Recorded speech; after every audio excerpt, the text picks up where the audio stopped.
وقال عز من قائل في بيوت أذن الله أن ترفع ويذكر فيها اسمه يسبح له فيها بالغدو والآصال رجال لا تلهيهم تجارة ولا بيع عن ذكر الله لا تلهيهم تجارة ولا بيع عن ذكر الله وإقام الصلاة وإيتاء الزكاة يخافون يوما تتقلب فيه القلوب والأبصار ليجزيهم الله أحسن ما عملوا ويزيدهم من فضله والله يرزق من يشاء بغير حساب وقال رسول الله صلى الله عليه وسلم من بنى لله مسجدا بنى الله له مثله في الجنة وفي لفظ من بنى لله مسجدا يبتغي به وجه الله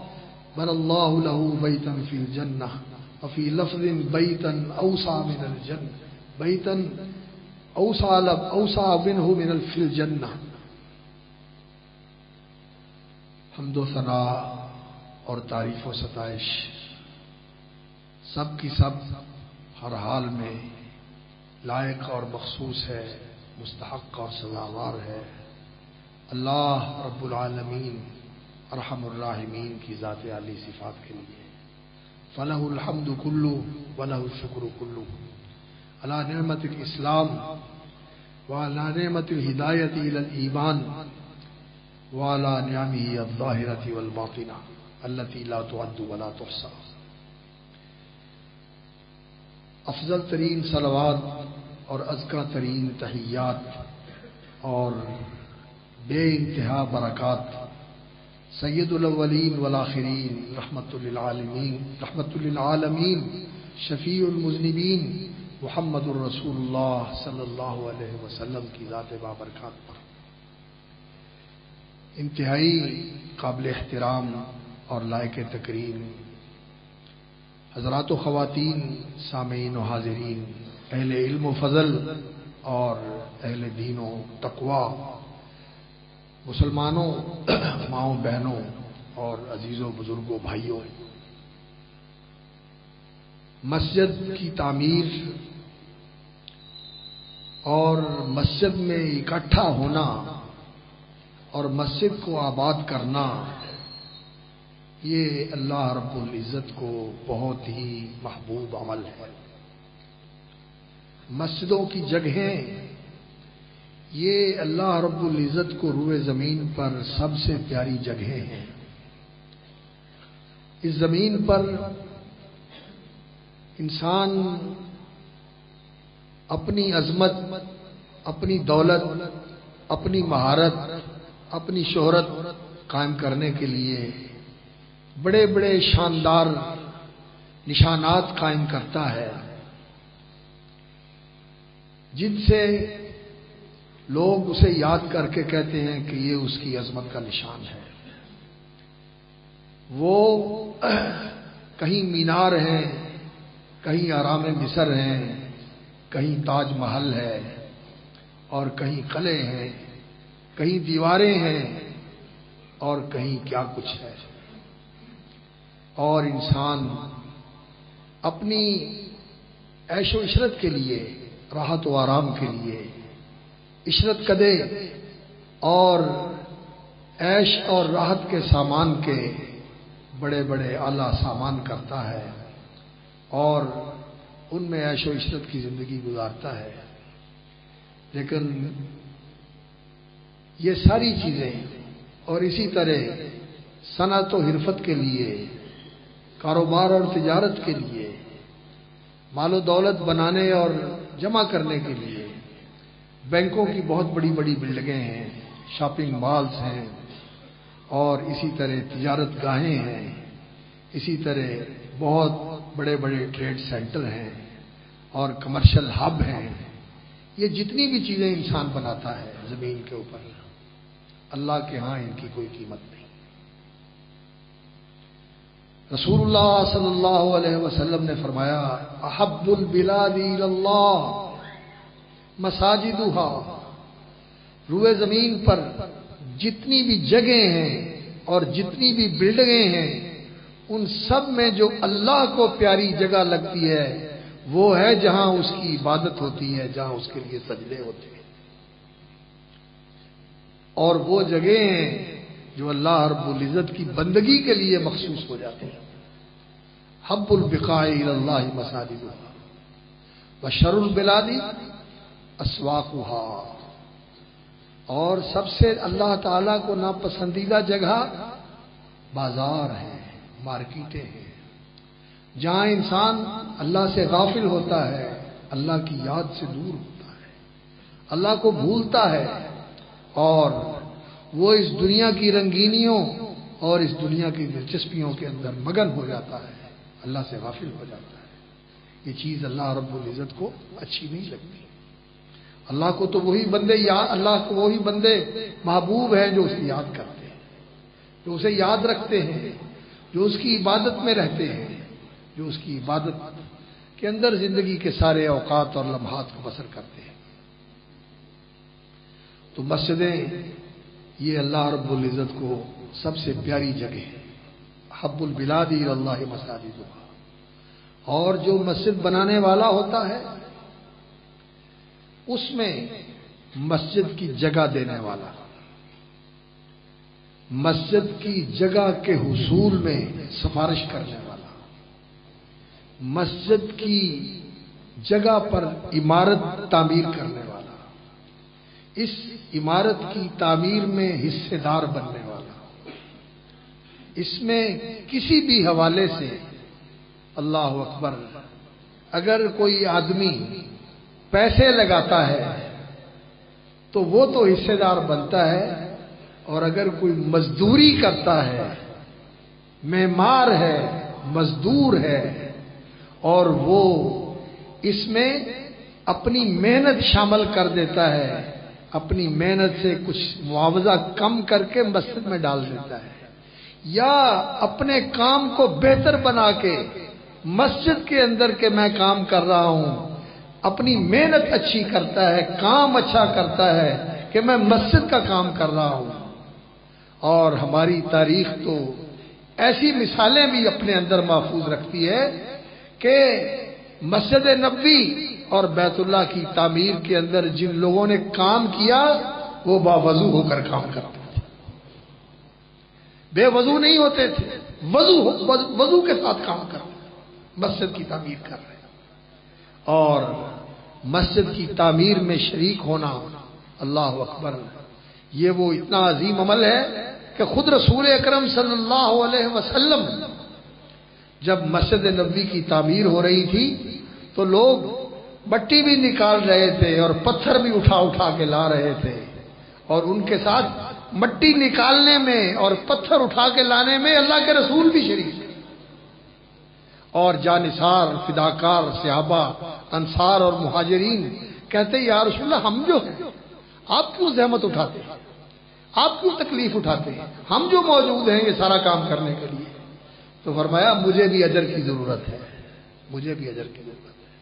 تو مسجد کی تعمیر میں جگہ دینا، جگہ کے حصول میں کوشش کرنا، اس کو آباد کرنا، اس کی تعمیر کرنا، اور پھر اسے آباد رکھنا جو اصل اس کی آبادی ہے کہ اس میں نمازیں پڑھی جائیں، اس میں اللہ کے دین کی دعوت دی جائے، اس میں لوگوں کو اللہ کے دین کی تعلیم دی جائے، اس میں لوگوں کی دین کے مطابق تربیت کی جائے، اس میں اللہ کا پیغام لوگوں تک پہنچایا جائے، اور اس کو لوگوں کی اصلاح و تربیت کا مرکز بنایا جائے، اور اسے انسانیت کی خدمت کا مرکز بنایا جائے، علاقے میں رہنے والوں کی بھی صلح صفائی کے لیے اور ان کے معاملات کے سلجھاؤ کے لیے اور ان کے آپس کے تعلقات کے بناؤ اور سنوار کے لیے مسجد کے اندر کمیٹیاں ہوں۔ یہ ساری چیزیں مسجد کی آبادی ہے، یہ مسجد کی آبادی ہے۔ تو اس آبادی کے اندر جتنے لوگ بھی شریک ہیں، اللہ رب العزت نے ان کے لیے قرآن مجید میں ایک بہت بڑی گواہی دی ہے۔ کیا فرمایا؟ فرمایا انما یعمر مساجد اللہ من آمن باللہ والیوم الآخر واقام الصلاۃ وآت الزکاۃ ولم یخش الا اللہ۔ فرمایا مسجدوں کو جو آباد کرتے ہیں، وہ لوگ ہیں من آمن باللہ والیوم الآخر، جو اللہ اور آخرت پر ایمان رکھتے ہیں۔ اللہ نے ان کی ایمان کی گواہی دی، لیکن ان کے اوصاف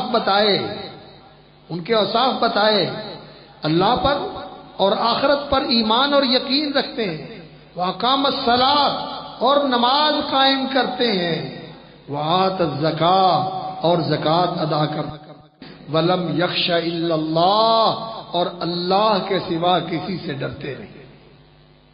یہ ان کے اوصاف ہیں۔ جو ان اوصاف کے حامل ہیں اور وہ جو مسجد کی آبادی کا کام کرتے ہیں، اللہ رب العزت نے فرمایا فَعَسَىٰ أُولَٰئِكَ أَن يَكُونُوا مِنَ الْمُهْتَدِينَ، یہ لوگ ہیں ہدایت یافتہ۔ اللہ نے ان کے ایمان کی گواہی دی، جب وہ نمازی ہوں، زکوٰۃ ادا کرنے والے ہوں، صرف اللہ سے ڈرنے والے ہوں، تو یہ لوگ ہدایت یافتہ ہیں۔ اور ان کے لیے فضیلت رسول اکرم صلی اللہ علیہ وسلم نے یہ بتائی، فرمایا من بنا للہ مسجدا بنى اللہ لہ بیتا فی الجنہ، جو اللہ کے لیے مسجد بناتا ہے، اللہ رب العزت اس کے لیے جنت میں گھر بنا دیتے ہیں۔ اللہ رب العزت اس کے لیے جنت میں گھر بنا دیتے ہیں۔ اور جیسے میں نے عرض کیا کہ کسی حوالے سے بھی انسان کی اس میں شرکت ہو جائے، کسی حوالے سے بھی کوئی ایک بالشت جگہ کی قیمت ادا کر دے، یا اس جگہ کے اوپر فرش لگوا دے، یا اس پہ پینٹ کروا دے، یا اس کے اوپر اور جو ضرورت کی چیز ہے وہ مہیا کر دے، اس کے لیے بھاگ دوڑ کرے، اس کے لیے محنت کوشش کرے، کوئی بھی عمل کرے، جو مسجد کی تعمیر، مسجد کی آبادی اور مسجد کی دیکھ بھال کے سلسلے میں جو بھی عمل کرتا ہے، نبی صلی اللہ علیہ وسلم نے اس کی وسعت اور اس کی ہماگیری ظاہر کرنے کے لیے یہ فرمایا وَلَوْ كَمَفْحَصِ قَطَاطٍ۔ مفحصی قطاع ایک پرندہ ہوتا ہے جو درختوں میں گھونسلہ نہیں بناتا، زمین پہ جھاڑیوں کے اندر اپنی جگہ بناتا ہے، جہاں اپنے انڈے دیتا ہے، ان کو سیتا ہے اور بچے نکالتا ہے۔ زمین کے اوپر تھوڑی زمین کھودی اور وہاں انڈے دینے کی جگہ بنا لی، جھاڑی کی اوٹ میں، جھاڑی کے اندر۔ وَلَوْ كَمَفْحَصِ قَطَاطٍ، علماء کہتے ہیں کہ آدھی بالش، پونی بالش جگہ ہوتی ہے جہاں یہ قطع بٹی تر، یہ پرندہ جو ہے وہ اپنے انڈے دینے اور ان کو سینے کے لیے اور بچے دینے کے لیے جگہ بناتا ہے۔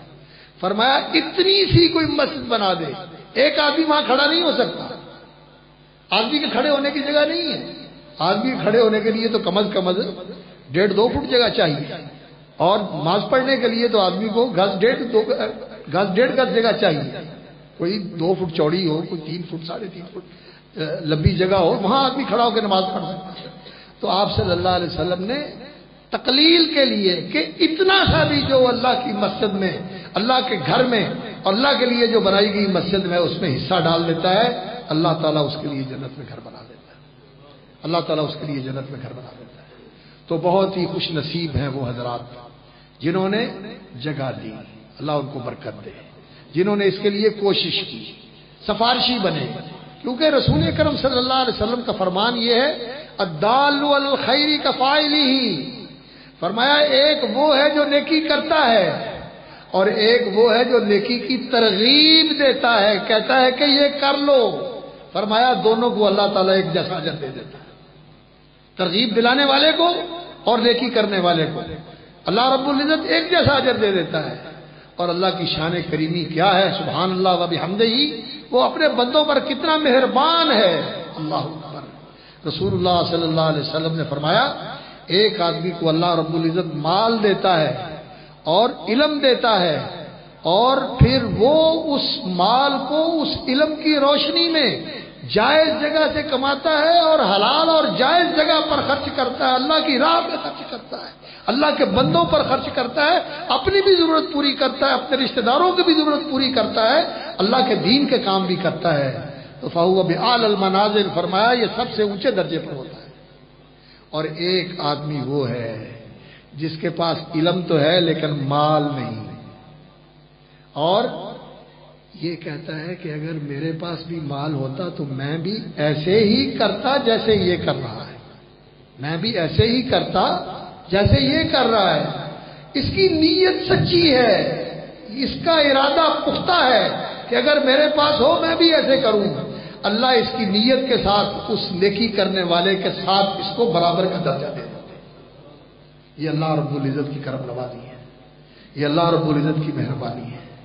تو مسجد یہ روئے زمین پر اللہ رب العزت کو سب سے پیاری جگہ ہے، اور یہاں جو لوگ آتے ہیں مسجد کے اندر آنے والے، وہ مالدار ہوں، وہ زمیندار ہوں، وہ صنعتکار ہوں، وہ بہت بڑے کاروباری ہوں، وہ حکمران ہوں، وہ بیوروکریٹ ہوں، وہ جرنیل ہوں، وہ مزدور ہوں، وہ محنت کش ہوں، وہ معاشرے کے اس طبقے سے تعلق رکھنے والے ہیں جو بیچارے بہت ہی نیچے سمجھے جاتے ہیں، لیکن جو مسجد میں آتا ہے چونکہ اللہ کا بندہ ہے، اللہ کی ملاقات کے لیے آتا ہے، اللہ کے سامنے بندگی کا نذرانہ پیش کرنے کے لیے آتا ہے، رسول اللہ صلی اللہ علیہ وسلم نے فرمایا اللہ تعالیٰ اس کو کہتے ہیں یہ میرا ملاقاتی ہے، میری ملاقات کے لیے آیا ہے۔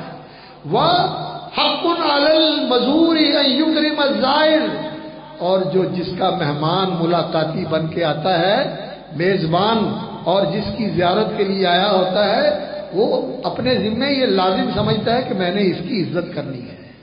اللہ رب العزت ان آنے والوں کی عزت فرماتے ہیں، ان کو تکریم دیتے ہیں، اور ان کے لیے جنت میں مہمانی تیار کرتے ہیں۔ جب بھی آئیں ان کے لیے جنت میں مہمانی تیار ہو جاتی ہے، اس لیے کہ دنیا کی تو ساری چیزیں عارضی اور فانی ہیں، دنیا کی ساری چیزیں عارضی اور فانی ہیں، کھانا بھی کھایا ختم ہو گیا، اللہ اکبر، گھر بھی بنایا، اللہ اکبر، انسان گھر بناتا ہے۔ وہ ایک شاعر نے بات کہی ہے، ایک فرشتہ ہے جو ہر روز لوگوں کو یہ پکار کر کہتا ہے الا یا ساکن القصر المعلی، اللہ اکبر، ستدفن عن قریب فی التراب، اے اونچے محلوں میں رہنے والے، ان قریب تجھے یہاں سے نکال کے مٹی میں دفن کر دیا جائے، اللہ اکبر۔ اور وہ ہر روز یہ پکار کے کہتا ہے لدول الموت وابنوا للخراب، پیدا کرو انہیں رخصت کرنے کے لیے، اور گھر بناؤ چھوڑ جانے کے لیے، ویران ہو جانے کے لیے، شہر پران ہو گئے۔ اس لیے انسان کو جنت کی فکر کرنی چاہیے، وہاں گھر بنانا چاہیے، وہ گھر تیرا گھر ہے جہاں تو رہے گا، ہمیشہ رہے گا، وہاں کی عیش، وہاں کا آرام، وہاں کی خوشیاں، وہاں کی راحتیں، وہاں کی لذتیں، وہاں کی آسائشیں کبھی ختم ہونے والی نہیں ہیں۔ یہاں تو یہ ہوتا ہے کہ انسان ساری زندگی محنت کرتا ہے، اور محنت کر کے جب عیش آرام کی زندگی کا وقت آتا ہے تو تب ڈاکٹر منع کر دیتے ہیں کہ جی آپ نے کھانا یہ نہیں کھانا، چھان والی روٹی کھانی ہے، اور ابلی ہوئی سبزی کھانی ہے، اور یہ نہیں کھا سکتے، وہ نہیں کھا سکتے، اور آپ نے سخت بیڈ کے اوپر لیٹنا ہے، ہارڈ بیڈ کے اوپر آپ نے لیٹنا ہے، فرش کے اوپر لیٹنا ہے، یہ کرنا ہے، وہ کرنا ہے۔ دنیا کی زندگی ایسی ہے، ہم دیکھتے ہیں ہمارے سامنے، ہم خود بیتتے ہیں، ہمارے ساتھ یہ گزرتی ہے، ہم سب اس کا حصہ ہے، اور یہ ہماری زندگی کا حصہ ہے۔ لیکن وہاں کی عیش دائمی اور ابدی، وہاں کی راحتیں، وہاں کی خوشیاں، وہاں کی لذتیں سب لا مقطوعۃ ولا ممنوعہ، کبھی ختم ہونے والی نہیں ہے، اور کبھی کوئی رکاوٹ آنے والی نہیں ہے، اللہ اکبر، ہر چیز ہمیشہ ہمیش کے لیے۔ تو جنت میں جو چیز انسان کی بنے وہ اصل چیز ہے، وہ ہے اصل تیری دائمی اور ابدی چیز۔ اس لیے جنت میں گھر بنانے کی، اور جنت میں مہمانیاں تیار کرنے کی، اور جنت میں اپنے لیے راحتیں حاصل کرنے کی انسان کو اس زندگی میں کوشش کرنی چاہیے۔ جس نے اس کے لیے زندگی میں کوشش کر لی وہ کامیاب ہو گیا، اور جو اس کو بھولا رہا اور وہ اسی دنیا کو بنانے میں لگا رہا تو جب جائے گا تو اللہ اکبر، انسان کی حالت یہ ہوتی ہے، بس اتنی سی حقیقت ہے، خواب فریب ہستی کی، فریب خواب ہستی کی، اللہ اکبر، یہ خواب ہستی، یہ جو زندگی کا خواب ہے۔ حضرت علی رضی اللہ تعالیٰ عنہ کہا کرتے تھے لوگ سوئے ہوئے ہیں، جب مریں گے تو آنکھیں کھلے گی کہ ہے زندگی تو اب شروع ہوگی، ہم تو خواب میں تھے، ہم تو خواب میں تھے۔ تو اتنی سی حقیقت ہے فریب خواب ہستی کی، ادھر آنکھ بند ہوئی ادھر آدمی افسانہ بن گیا. اللہ اکبر. نام مٹ جاتا ہے. ادھر جان نکلی پھر کوئی یہ نہیں کہے گا مسعود، پھر کہیں گے میت. میت میت کو پکڑو، میت کو لاؤ، میت کو لے جاؤ، میت کو یہ کرو، میت کو وہ کرو. انسان کا نام مٹ جاتا ہے، مرتے ہی نام مٹ جاتا ہے. اور اس کے بعد نئے وارث کھڑے ہو جاتے ہیں. کچھ دن تذکرہ رہتا ہے، کچھ وقت تک بچے بھی یاد کرتے ہیں اور پھر سب بھول بھال جاتے ہیں. اس لیے انسان کو آخرت یاد کرنی چاہیے، آخرت کی فکر کرنی چاہیے، آخرت میں اپنا ٹھکانہ بنانا چاہیے، آخرت میں اپنا گھر بنانا چاہیے. اور اس کا طریقہ یہی ہے کہ انسان مسجدیں بنائے، مسجدوں کو آباد کرے، مسجدوں سے تعلق رکھے، مسجدوں کے ساتھ وابستہ رہے اور مسجدوں سے پیار کرے، مسجدوں سے پیار کرے.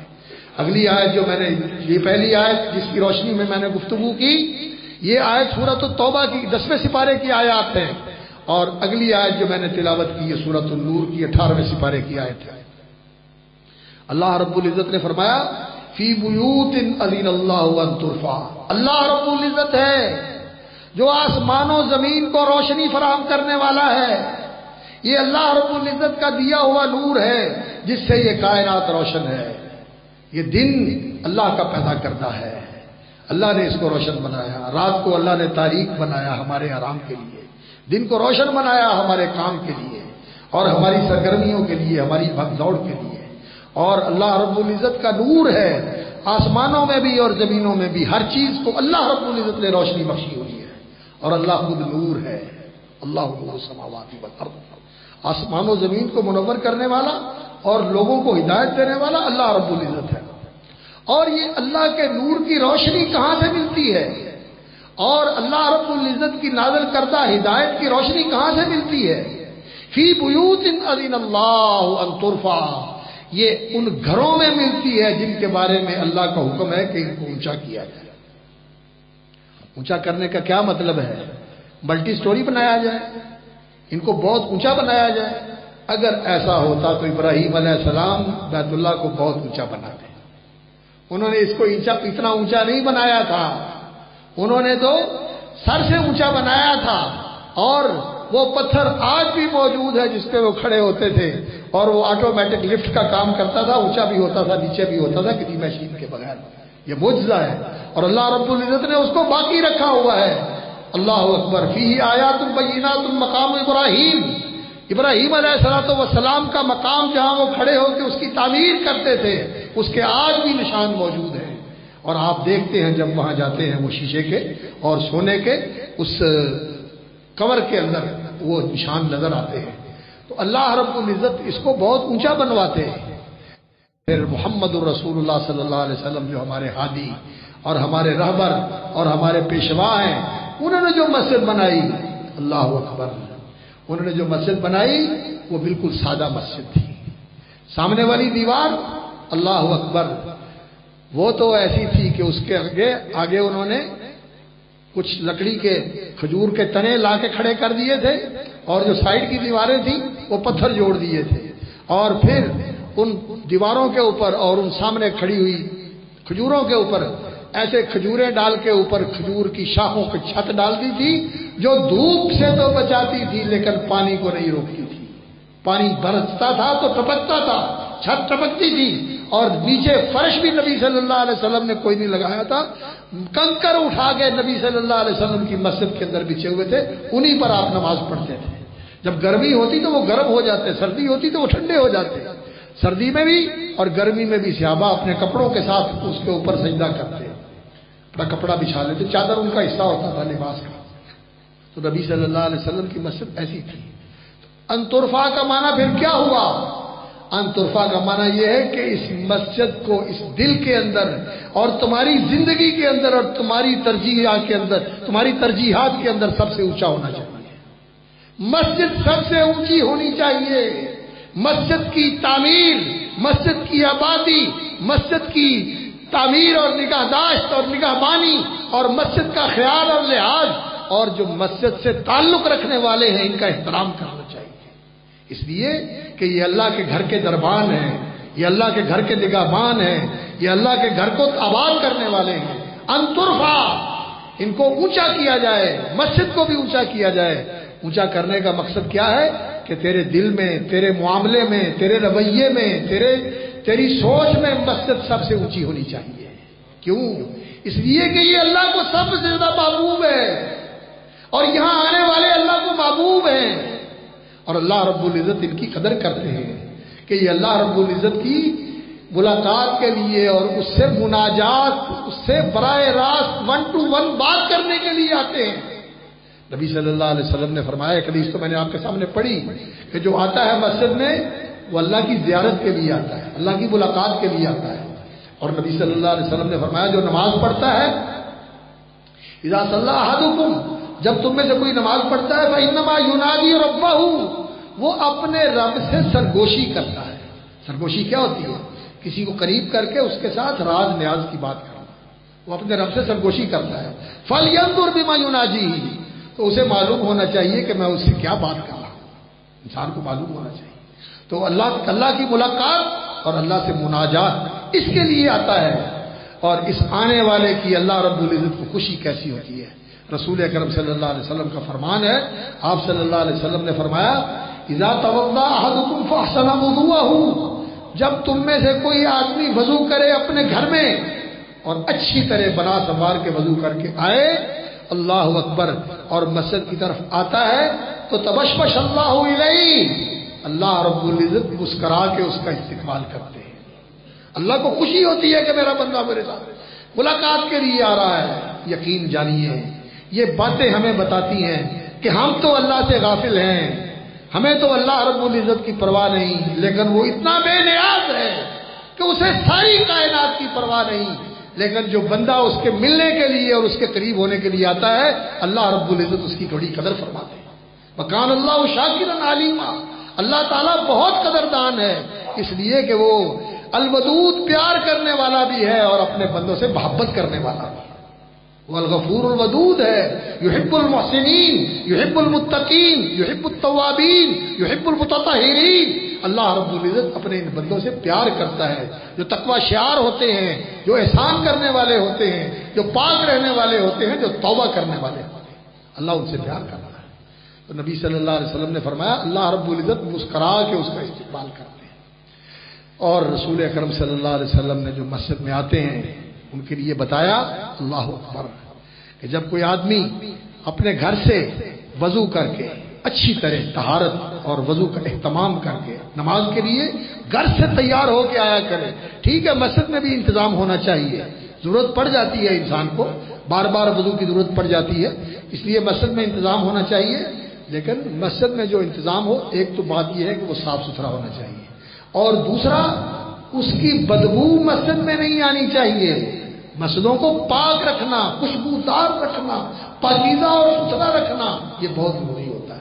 اس لیے اگر انتظام کیا جائے اس کا تو مسجد کو ایسا نہیں ہونا چاہیے کہ گندگی کی بدبو سے مسجد کی فضا مقدر ہو. اس کو ایسا رکھنا چاہیے کہ اس کے لیے ایسا سسٹم ہو کہ اس کی بو جو ہے وہ مسجد کے اندر نہ آئے. مسجدوں کو پاک رکھنا اور خوشبودار رکھنا، اس کی نبی صلی اللہ علیہ وسلم نے تلقین فرمائی ہے. امر ببناء المساجد فی الدور، ماشاءاللہ جو یہ کالونی بنا رہے ہیں انہوں نے ایسا ہی کیا. نبی صلی اللہ علیہ وسلم کے اس حکم کی تعمیل کی کہ یہ کالونی بنا رہے ہیں، یہ سوسائٹی اور یہ ہاؤسنگ انہوں نے ولاز بنائے ہیں، اور یہاں اللہ رب العزت کی مسجد کے لیے انہوں نے جگہ دے دی. اللہ قبول فرمائے اور ان کے لیے جنت میں گھر بنائے، اور اس مسجد کو اللہ رب العزت انسانیت کی ہدایت کا ذریعہ بنائے، انسانیت کی اصلاح کا ذریعہ بنائے، لوگوں کے دلوں کو جوڑنے کا ذریعہ بنائے، اور لوگوں کے دلوں میں اللہ اور اس کے رسول کی محبت کے بٹھانے کا، بڑھانے کا، اور اللہ اور رسول کی محبت کے ساتھ دلوں کو جوڑنے کا ذریعہ بنائے اللہ رب العزت. تو نبی صلی اللہ علیہ وسلم نے حکم دیا کہ جو آبادیاں ہیں ان میں مسجدیں بنائی جائیں اور ان کو پاک صاف رکھا جائے، انہیں خوشبودار اور انہیں پاکیزہ رکھا جائے. ان کے اندر ایسی چیز نہیں ہونی چاہیے کہ جو مسجد کی فضا کو مقدر کرے. نبی صلی اللہ علیہ وسلم نے فرمایا پیاز کھا کے مسجد میں نہ آؤ، لہسن کھا کے مسجد میں نہ آؤ، گندما کھا کے مسجد میں نہ آؤ، جن سے منہ سے بری اسمیل آتی ہے، ایسی چیز کھا کے نہ ہو. اور سگریٹ اور حکا اس کی بھی اسمیل ہوتی ہے. ہم جیسے آدمی، سچی بات ہے، کوئی آدمی ساتھ قریب میں سگریٹ پی رہا ہو تو سر میں چکر آنے شروع ہو جاتے ہیں، اور بعض دفعہ تو طبیعت خراب ہو جاتی ہے، تو بیماری کا بھی باعث بنتا ہے، دوسروں کے لیے بھی اذیت کا باعث، اپنے لیے بھی اذیت کا باعث، کینسر کا مرض بنتا ہے اس سے، کسی کو گلے کا کینسر ہو جاتا ہے، کسی کو پھیپھڑے کا، کسی کو بلڈ کینسر ہو جاتا ہے۔ سبب کیا ہے؟ یہ سگریٹ پینا۔ اس لیے میرے بھائیوں جو اس میں مبتلا ہے اس سے جان چھڑائیں، اس کو چھوڑ دیں، اور مسجد میں آنے سے پہلے اچھی طرح منہ کو صاف کر کے آئیں۔ تو نبی صلی اللہ علیہ وسلم نے مسجد کی فضا کو معطر رکھنے کے لیے آپ صلی اللہ علیہ وسلم نے تلقین فرمائی۔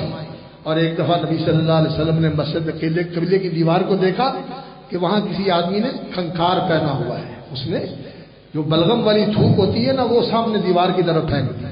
اللہ کے رسول صلی اللہ علیہ وسلم غضبناک ہو گئے اور صحابہ کو ڈانٹا، فرمایا کیا تمہیں احساس نہیں اس بات کا کہ قبلے کی دیوار کی طرف جب انسان اللہ کی طرف منہ کر کے کھڑا ہوتا ہے اس دیوار کی طرف اس نے سامنے تھوک دیا۔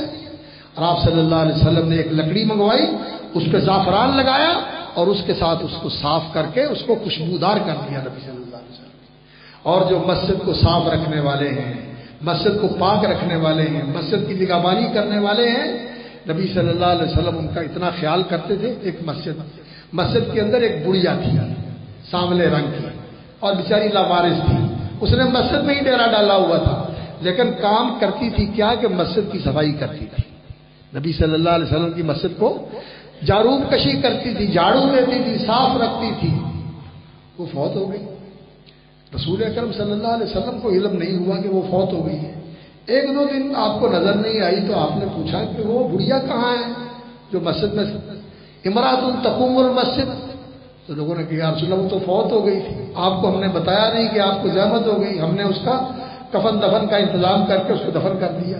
فرمایا اللہ اکبر، تم نے مجھے بتایا نہیں، وہ تو ہماری مسجد کی خادمہ تھی، چلو مجھے اس کی قبر پہ لے کے چلو۔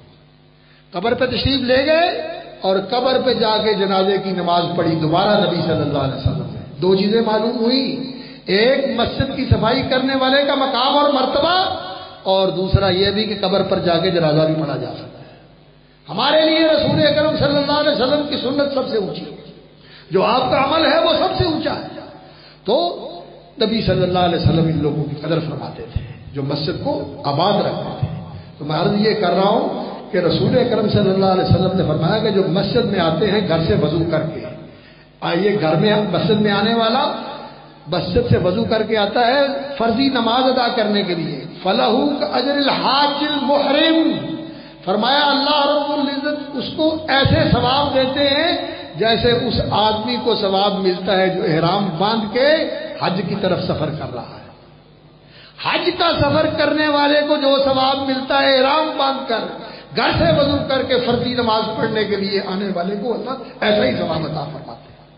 اور نبی صلی اللہ علیہ وسلم نے فرمایا کہ جو نفلی نماز پڑھنے کے لیے، تہجد کی نماز پڑھنے کے لیے صبح کے وقت یا ضحیٰ کی نماز پڑھنے کے لیے 9-10 بجے جو مسجد میں آتا ہے جو نفلی نماز پڑھنے کے لیے، اس کو ایسے ہی ثواب ملتا ہے جیسے اس نے عمرے کا احرام باندھا ہوا ہے اور عمرہ کرنے کے لیے جا رہا ہے۔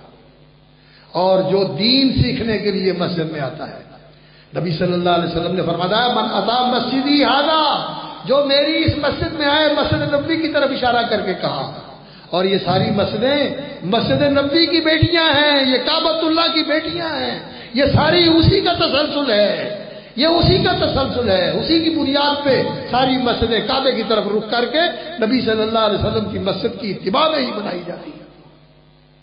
تو نبی صلی اللہ علیہ وسلم نے فرمایا من اتی مسجدی ھذا لا يريد الا يتعلم خيرا ويعلمه، جو مسجد میں آتا ہے اس لیے کہ وہ خیر دین کی تعلیم سیکھے، قرآن سیکھے، قرآن کا مفہوم سیکھے، درس سنے، دین کا علم سیکھے یا سکھائے، فرمایا فهو بمنزلۃ المجاہدین فی سبیل اللہ، اللہ اس کو اپنے راستے میں جہاد کرنے والوں کے برابر ثواب عطا فرماتا ہے، وہ جہاد کے برابر ثواب حاصل کر لیتا ہے جو مسجد میں علم پڑھنے اور پڑھانے کے لیے آتا ہے۔ اور اللہ اکبر، رسول اکرم صلی اللہ علیہ وسلم نے ایک اور بہت بڑی فضیلت بتائی میرے بھائیوں، مسجد کی فضیلت، مسجد میں آنے والوں کی فضیلت۔ رسول اکرم صلی اللہ علیہ وسلم نے فرمایا ثلاثۃ، 3 لوگ ہیں، کلہم ضامن علی اللہ، یہ تینوں کے تینوں ایسے ہیں کہ اللہ ان کا ضامن ہے، اللہ ان کا ذمہ دار ہے، اللہ کہتا ہے کہ یہ میرے ہیں۔ اور اللہ تعالیٰ ذمہ داری کس کی لیتے ہیں؟ ان عاشا روزی کا وقوفیہ۔ پہلے یہ سن لیں کہ وہ تین بندے کون ہیں، تین بندے کون ہیں؟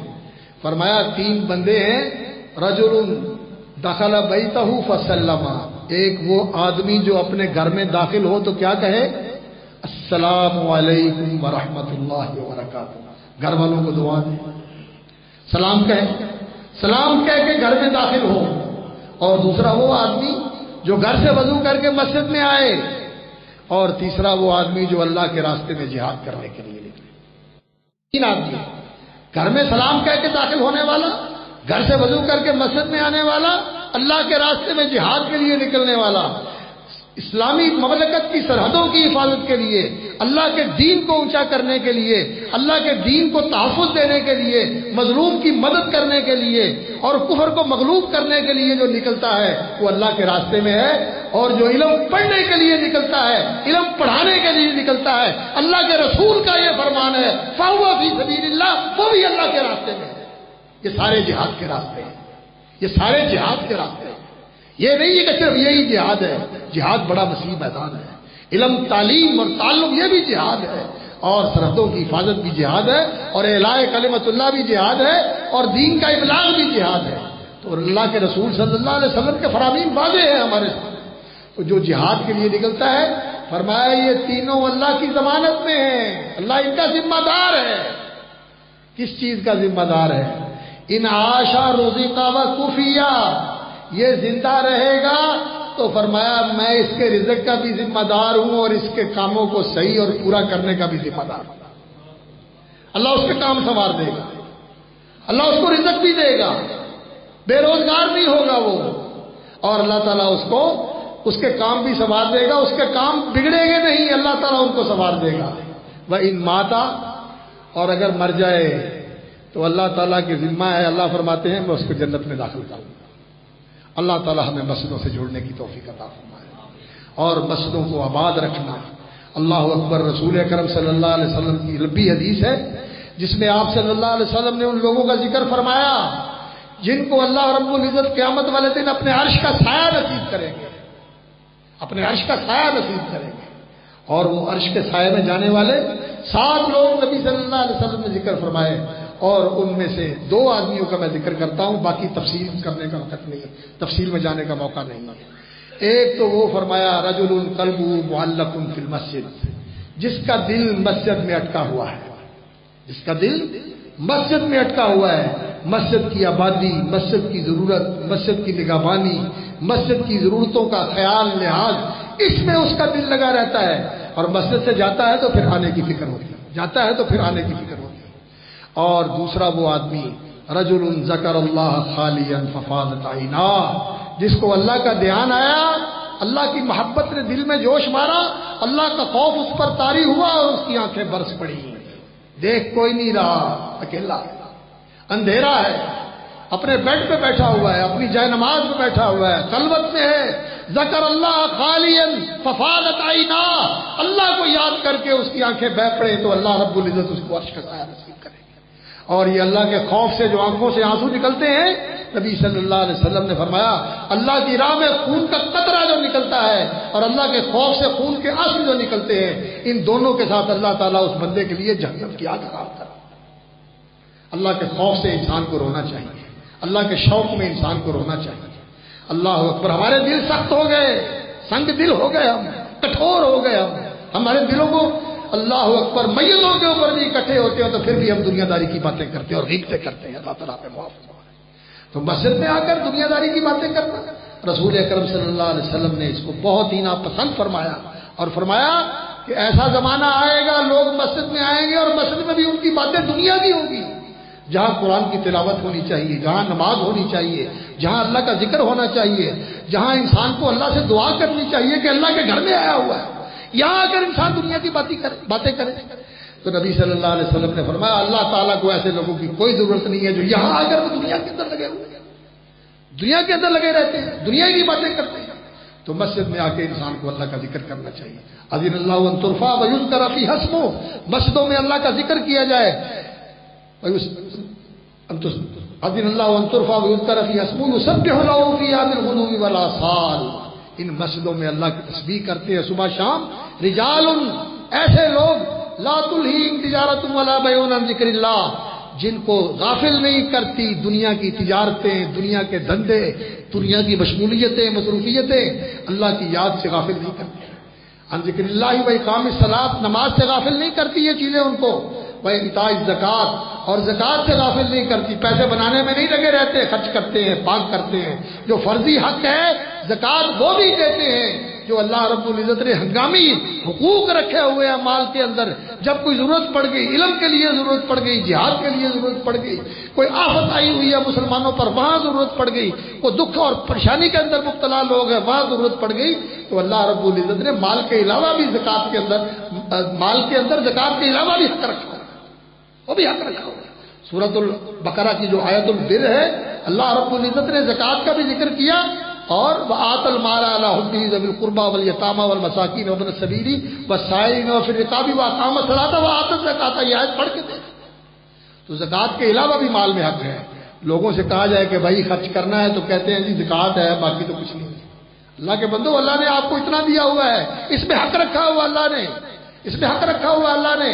اور اللہ کے لیے خرچ کیا جائے تو اللہ نے بھی قرآن میں فرمایا وما انفقتم من شیء، جو اللہ کے لیے خرچ کرتے ہو، اللہ کے گھر کے اوپر لگاتے ہو، اللہ کے دین کے اوپر لگاتے ہو، اللہ کے بندوں کے اوپر اللہ کی رضا کے لیے لگاتے ہو، فهو يخلفه، اللہ کا وعدہ ہے کہ میں اس کا بدل دیتا ہوں.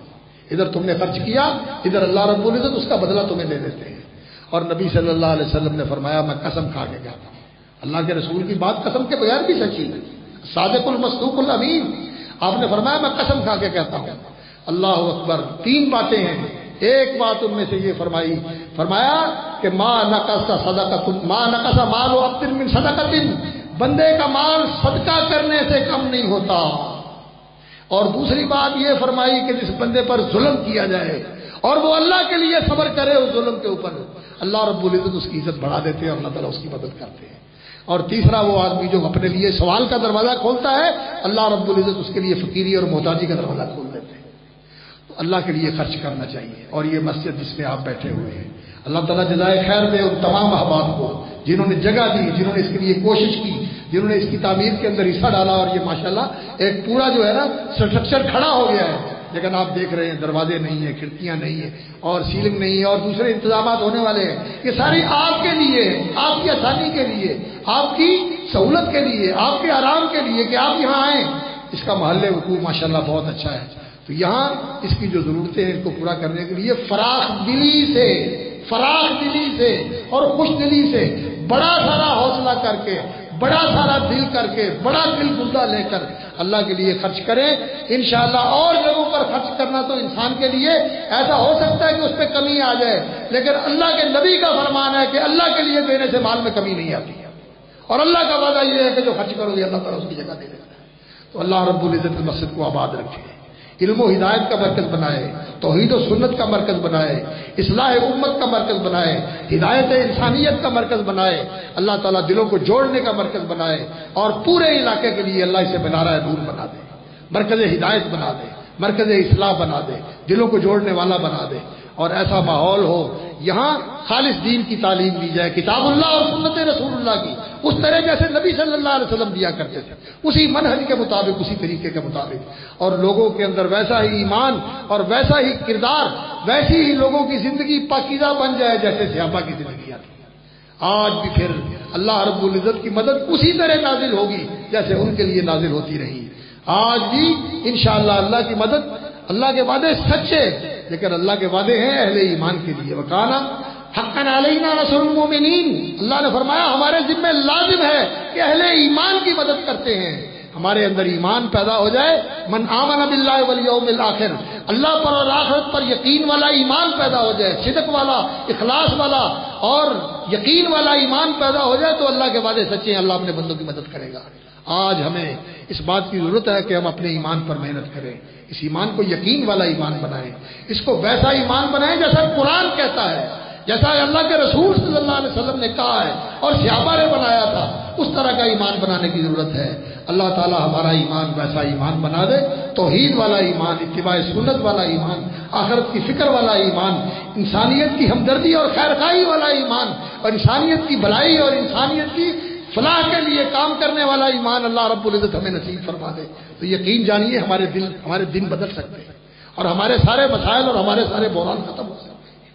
اللہ تعالی ہمیں ایمان کی طرف رجوع نصیب فرمائے۔ اللہ محبب الینا الایمان وزینہ فی قلوبنا، اللہ ہمارے دلوں میں ایمان کو سجا دے، ہمارے دلوں میں راسخ کر دے ایمان کو۔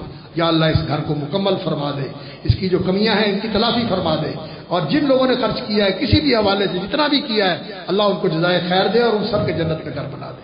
اور یا اللہ جتنے یہاں آئے ہوئے ہیں، یا اللہ جیسے تیرے گھر میں یہاں جمع ہے، اللہ تیری رحمت سے کیا بعید ہے اور تیرے کرم سے کیا دور ہے کہ اسی طرح ہم کو جنت میں اکٹھا فرما دے، اپنے ماں باپ کے ساتھ، اپنے بہن بھائیوں کے ساتھ، اپنے بیوی بچوں کے ساتھ، اپنے دوست احباب کے ساتھ۔ اللہ اپنے دار کرامت اور اپنے دار رحمت جنت میں اسی طرح جمع فرما دے، اور ان حضرات کو بالخصوص